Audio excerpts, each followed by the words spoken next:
সারা দেশ বিএনপির বিরুদ্ধে ফুঁসে উঠেছে এবং এইটা একটা অনিবার্য সংঘাতের দিকে অগ্রসর হইতেছে।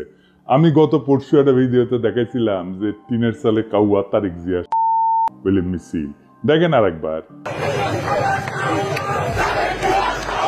আজকে দেখেন একের পর এক মিছিল।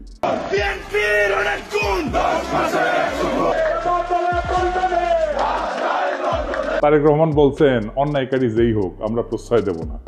বরাবর আমরা বলেছি অন্যায়কারী আইনের দৃষ্টিতে তার বিচার হবে, দলের সাথে তার কি সম্পর্ক কিচ্ছু যায় আসে না, তাকে দল কোন রকম প্রশ্রয় দিবে না কেউ যদি কোনো অন্যায় করে থাকে। খুব ভালো কথা, কিন্তু গ্রেপ্তার করলে থানা ঘেরাও করে আসামি সিনাই নিয়ে যায় কেন বিএনপি? এটার উত্তর তো তারেক রহমানকে দিতে হবে। একটা দুইটা না, শয়ে শয়ে এডিটর সাহেব বিএনপি থানা ঘেরাও কিওয়ার্ড দিয়ে সার্চ দেন তো, দেখেন কত জায়গায় থানা ঘেরাও করে বিএনপি আসামি ছাড়াই নিয়ে যাইতেছে। শুধু কি তাই, বিএনপি নেতারা প্রকাশ্যে বলিছে কাউকে গ্রেপ্তার করতে আমাদের অনুমতি নিতে হবে, নইলে থানা ঘেরাও। এদেরকে পুলিশে অ্যারেস্ট করতে হলে আমাদের কাছে অনুমতি নিয়ে করতে হবে। এর বাইরে যদি একটা মানুষকে গ্রেফতার করা হয় আমরা থানা ঘেরাও করব সবাই মিলে। আপনারা মব কইরা ফেনা তুলতেছেন, কিন্তু আসল মব তো আপনার দলের লোকেরা তৈরি করতেছে। শোনেন কি অবস্থা। প্রতিদিন আমাদের 30,000 টাকার মতো সে নিতেছে। আমি জেনেছি যেটা যে মালিক সমিতির কাছে তারা 5 কোটি টাকা চাঁদা চেয়েছে। এক যুবদল নেতা যাত্রাবাড়ির নাম ফাহিম, আতর্কিতভাবে কয়েকজন লোক আসলো, আয়সা গাড়ি আতুর দিয়া দামদুম পিড়াইয়া চলে গেল। বাইরে থেকে একটা ইটা মারে, গ্লাস ভাঙ্গে আমাদের শরীরে, বাল বাচ্চাদের শরীরে পড়লে অনেক উইন্ডো জায়গা, এই জন্য আমরা আতঙ্কে যাইতেছি। আমাদের ভোগান্তি হইতেছে, আমরা রোগী নিয়ে যাইতে পারতেছি না, অনেক সমস্যা, এর বিশ্বাস চাই আমরা। একটা মানুষ ফ্যামিলি দোলাই পার নেমে যেতে, ওখান থেকে আবার যাত্রাবাড়ির করতে হইব, এটা তাদের ভোগান্তি না। এই পরিস্থিতি আমাকে জানে কোনো নিরাপত্তা নাই, সেজন্য আমাকে ঢুকতে না। আবার কয় গাড়ি লিয়ে আসলে 5,000 টাকা জরিমানা দিয়ে এবার গাড়ি নিবি, এই ডরে আমরা গাড়ি যাত্রাবাড়ি যাই না, আমরা দোলাই পার ঘুরে পড়ি। দুই রকম কথা বললে তো হবে না। আপনারা তো আইন শৃঙ্খলা পরিস্থিতির অবনতি ঘটাইতেছেন, আপনার দলের লোকজনই ঘটাইতেছে। আপনারাই বলেন মব, আর এটা কি থানা ঘেরাও? এটা মব না। আপনার দলের নিজেদের ভিতরে মারামারিতে গত 6 মাসে 43 জন মারা গেছে। নিজের দলের ভেতরে মারামারি থামাইতে পারেন না, প্রফেসর ইউনূসকে দোষ দেন। আবার দেখেন বিএনপি অফিসে কে বা কারা ককটেল মারছে, এটা অতি জঘন্য কাজ হয়েছে, কিন্তু এর রিয়াকশন দেখেন। কিছুক্ষণ আগে বিএনপির পার্টি অফিসে ককটেল মারছে ওই রাজাকারের বাচ্চারা। এই সরকারকে সাবধান করে দিতেছি, কয়ে দিলাম অতিরিক্ত বাড়াবাড়ি করলে সরকার, আমরা বয়সী সরকার নামাইতে 10 মিনিট সময় লাগবো না। এই কুত্তা মার্কা সরকার নামাইতে আমাদের 10 মিনিট সময় লাগবো না, সাবধান করে দিতেছি। কিন্তু আপনার কর্মীদের মনে আত্মবিশ্বাসকে জাগাইছে যে 10 মিনিটে সরকার ফেলাই দিতে পারবে। হ্যাঁ, এতই হ্যাডম তা হাসিনার চোদনে বাংলাদেশের মানুষ 16 বছর ছিল কেন?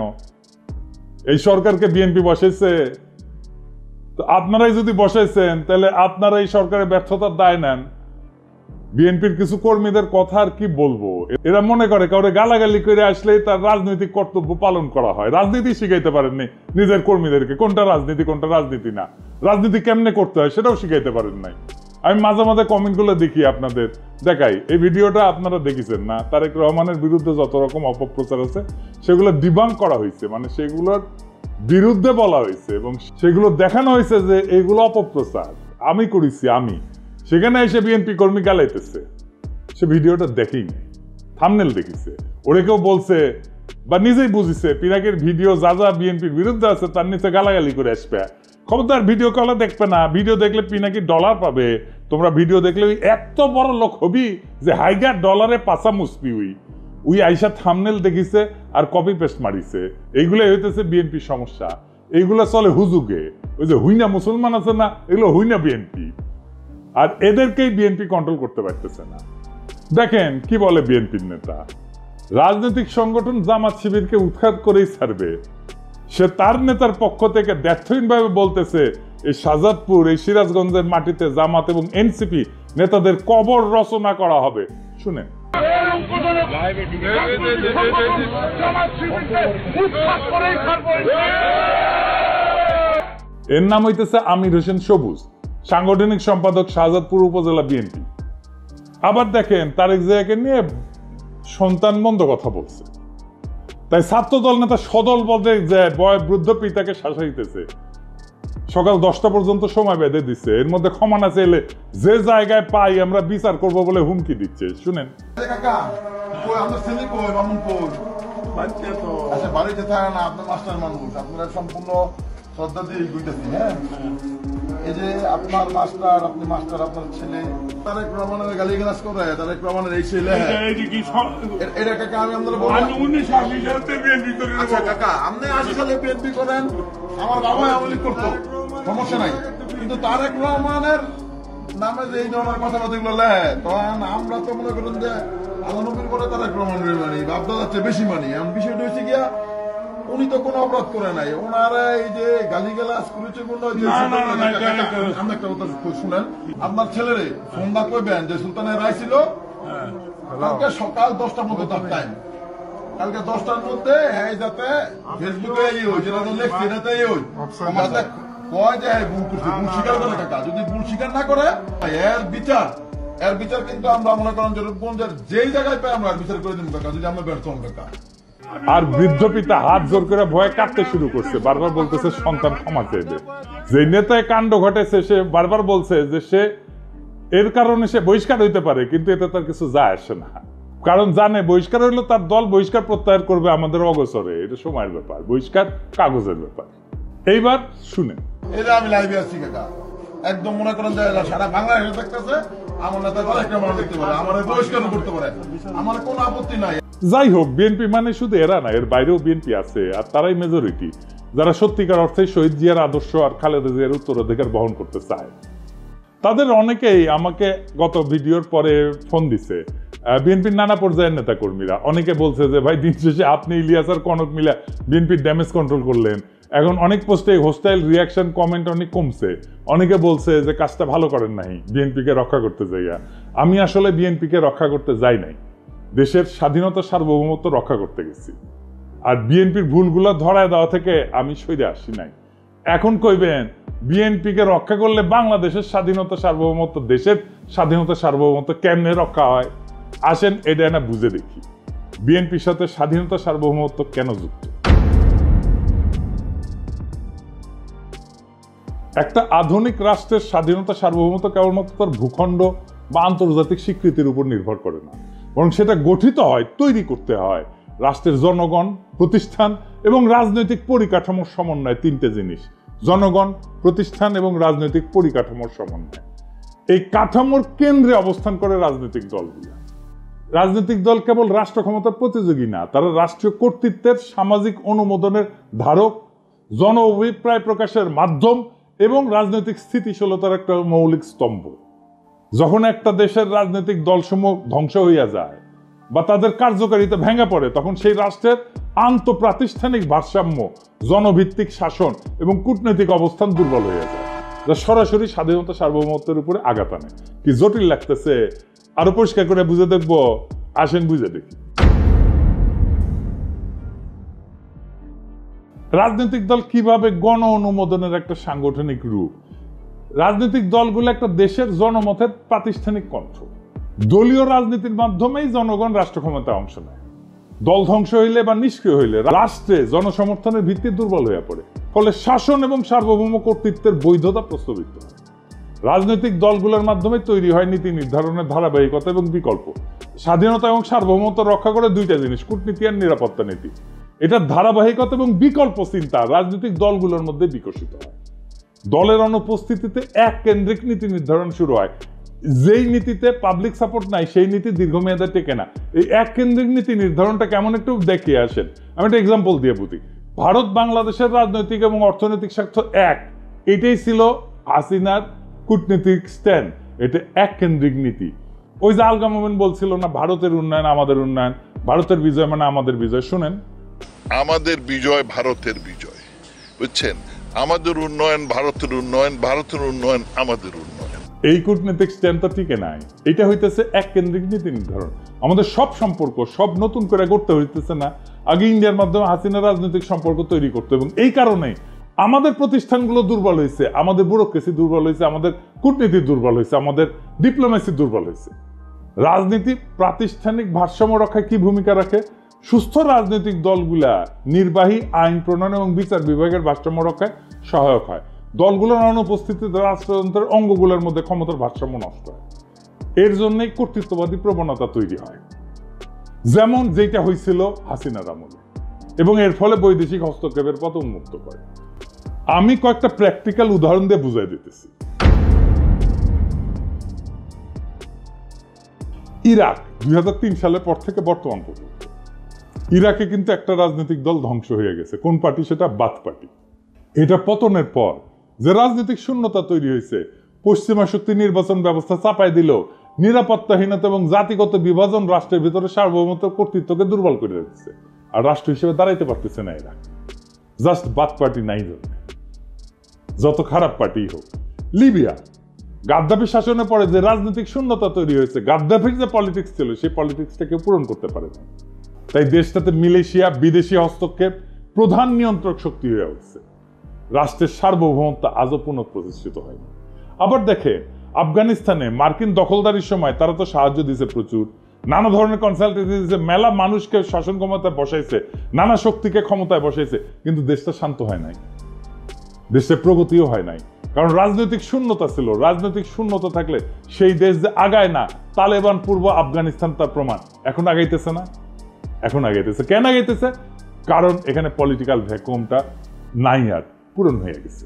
জামাত ইসলামের 19 জুলাই সমাবেশের বিরুদ্ধে বিএনপি অনাকাঙ্ক্ষিত ঘটনা ঘটাতে পারে, বিশৃঙ্খলা ঘটাতে পারে, নাশকতা করতে পারে বলে আমি ধারণা করছি, এবং আমার বন্ধুবর বিশ্বস্ত কিছু কয়েকজন ইনভেস্টিগেটিভ জার্নালিস্ট আমাকে এটা অবহিত করেছে, এবং আমার অবজারভেশনে এটা উঠে এসেছে। এটা সহজ হিসাব নিকাশ।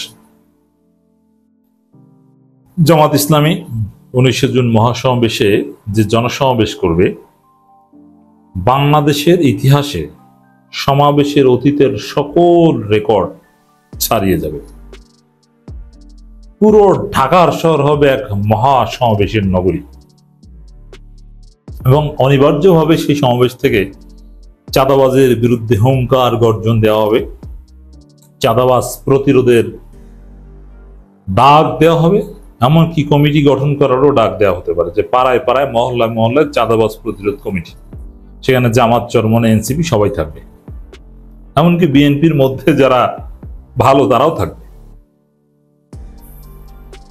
এখন এই যে দেখেন, বিএনপি যে হঠাৎ করে দেশকে অস্থিতিশীল করছে, পাথর মেরে হত্যা করছে, রক কেটে হত্যা করছে, এটা কেন? এটা জানেন এর মূল কারণটা কি?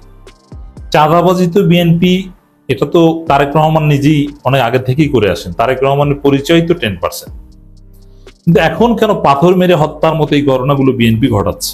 এটা যে বিএনপি বলছে না পরিকল্পিত, হ্যাঁ পরিকল্পিত, বিএনপি নিজেরাই তো পরিকল্পনা করে করেছে, কারণ দুই গ্রুপে যুবদল, এখান তার অন্য কেউ কিছু করার কথা না, তারাই করেছে। কেন? এবং এই যে প্রতিপক্ষকে, তরুণ প্রজন্মকে রাজাকার ট্যাগ দেওয়া, পাকিস্তান পাঠিয়ে দেওয়ার কথা বলা, বুঝে শুনে আওয়ামী ন্যারেটিভ এন্ডোর্স করা, এটা কেন করছে? এটা করছে এই কারণে যে এই জুলাই আগস্টের মধ্যে জুলাই সনদ তরুণ প্রজন্ম বাস্তবায়ন করে ছাড়বে। জুলাই সনদ হলে ৭২ সংবিধান থাকে না, এবং এই সরকার বিপ্লবী সরকারের টার্ন নিতে পারে। তখন ওই ফেব্রুয়ারি নির্বাচন, অমুক্তম, এগুলো থাকে না।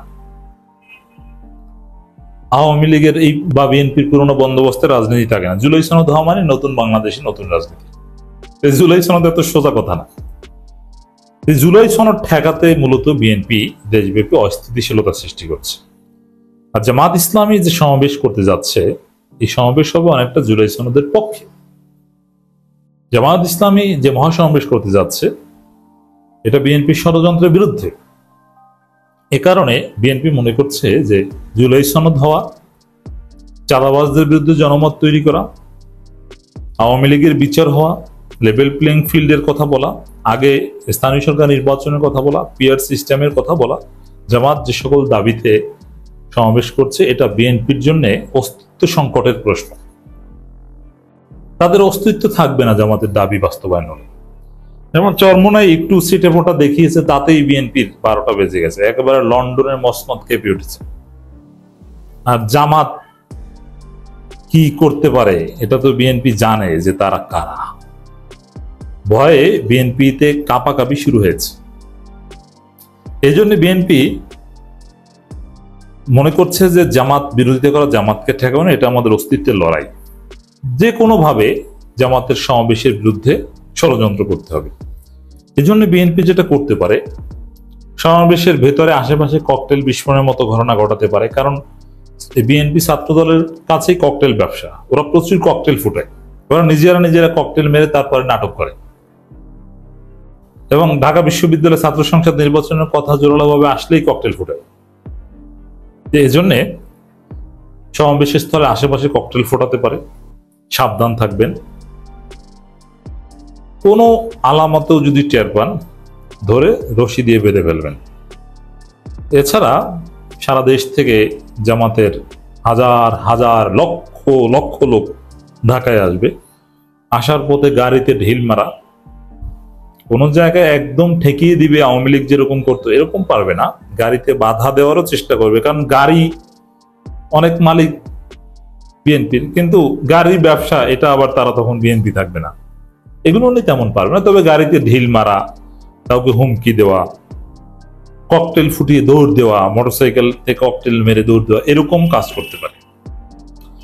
তো সেই জায়গায় বিএনপির কেউ যদি কিছু করার চেষ্টা করে ধরা পড়বে নিশ্চিত। তবে জামাত শিবির সাবধান, বিএনপি ডিস্টার্ব করতে পারে, সমাবেশকে বানচাল করা বা ডিস্টার্ব করা, ভয় দেখানো, এগুলো এই যে দেখেন সবাইকে রাজাকার ট্যাগ দেওয়া ইত্যাদি ইত্যাদি, ওই সমাবেশের ভয়ে এগুলো করছে। কারণ জানে যে সমাবেশের দাবি বাস্তবায়ন হলে এই পুরনো ধারার ভারতপন্থী রাজনীতি বাংলাদেশে চলবে না, নির্বাচনে কারচুপি করে ক্ষমতা আসার খায় শেষ হয়ে যাবে। মিটফোর্ড হত্যায় বিশেষ গোষ্ঠীকে জনগণ লাল কার্ড দেখিয়েছে, জামাত ইসলামী বলছে। জামাত ইসলামীর এটা বলছে ঢাকা মহানগর উত্তর আমির, আর ঢাকা মহানগর দক্ষিণ জামাতের আমির বলছেন সন্ত্রাস চাঁদাবাজের বিরুদ্ধে কথা বললে তাদের গায়ে লাগে কেন। দেখো এখন বিএনপির সমাবেশে, মানে জামাত ইসলামের 19 জুলাই সমাবেশে সবচেয়ে বেশি কথা হবে সন্ত্রাস চাঁদাবাজের বিরুদ্ধে। জামাতের যে 7 দফা আছে, 7 দফা ছাপিয়ে সবচেয়ে বেশি যে শব্দটা উচ্চারণ হবে সেটা হচ্ছে চাঁদাবাজদের বিরুদ্ধে রুখে দাঁড়ানো। জামাতের সমাবেশে চরমোনাই থেকে শুরু করে গণ অধিকার পরিষদ, এনসিপি সবাই আসবে, দেশপ্রেমিক সব দল জামাতের সমাবেশে আসবে। তখন প্রমাণিত হবে আরেক দফা যে বিএনপির পক্ষে কেউ নাই। এমনকি বিএনপির পক্ষে 2-1 জন আছেন, তারাও এখন হেজিটেশনে যে আমি কি করি, আমার রাজনীতি কিনা আজীবন শেষ হয়ে। সাপোজ ডাক্তার মোস্তাফিজুর রহমান, ইরান, এই টাইপের 2-1 জন বিএনপির সাথে যারা আছেন, জামাত যদি তাদের দাওয়াত দেয়, আমার বিশ্বাস দাওয়াত দিবে। না আসলেও কেমন, আবার আসলেও বিএনপি রাখা হবে, বিএনপি বলে দিয়েছে যাওয়া যাবে না। আর না আসলে বিএনপি তো তাকে 2 দিন পর চিনবে না, জামাতের কাছে আসা লাগবে। তখন যে আমি দাওয়াত দিয়েছিলাম আসেন নাই তো ভাই। অবশ্য জামাতের কাছে গেলে, সরি বলে গেলে জামাত গ্রহণ করে। আবার প্রমাণিত হবে যে আসলে দেশের অবস্থা কি, যে বিএনপির পক্ষে কেউ নেই। সন্ত্রাস চাঁদাবাজের বিরুদ্ধে সবচেয়ে বেশি কথা বলা হবে এবং অনেক সিদ্ধান্ত আসতে পারে, যার ফলে জামাতকে রাজাকার বলা, ওই আওয়ামী ন্যারেটিভ এন্ডোর্স করা, এটা আরো বাড়িয়ে দিবে বিএনপি 19 জুলাইয়ের পর। আর 19 জুলাইয়ের আগে এটা ঠেকানোর জন্য নানান চেষ্টা করবে। এর জন্য এখন থেকে 19 জুলাই পর্যন্ত জামাত শিবিরের লোকজন জরুরিভাবে সতর্ক থাকবেন, সাবধান থাকবেন, বিএনপি যাতে কোনোভাবে কোনো স্যাবোটাজ করতে না পারে। বিএনপির সাথে মারামারিতে জড়াবেন না, ওরা এমনিতেই আমরা সোশ্যাল মিডিয়ায় ওদেরকে জয়মান্না করে দিচ্ছি। আর মনে রাখবেন, রাজনীতি এইটাই বর্তমান পৃথিবীর, ফেসবুকে যার পতন হবে তার পতন নিশ্চিত। রাজনীতির মূল মাঠ এখন ফেসবুক, ইউটিউব।